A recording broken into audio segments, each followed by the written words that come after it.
Welcome to Jonathan Crafts. Here is a video about a great woman who turned used tires into unique and comfortable sofas. Materials used: car tires, wood, plywood, sponge or foam, sofa cover, nails or screws, foam glue, rope and other basic equipment.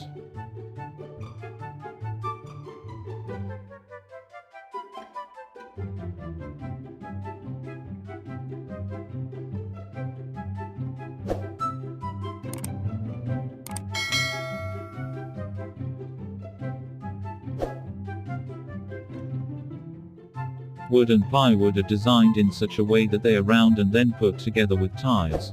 All materials are covered with foam or sponge. Don't forget to apply foam glue first to the wood and plywood. Finally cover the foam with a cloth cover that has been sewn neatly and precisely.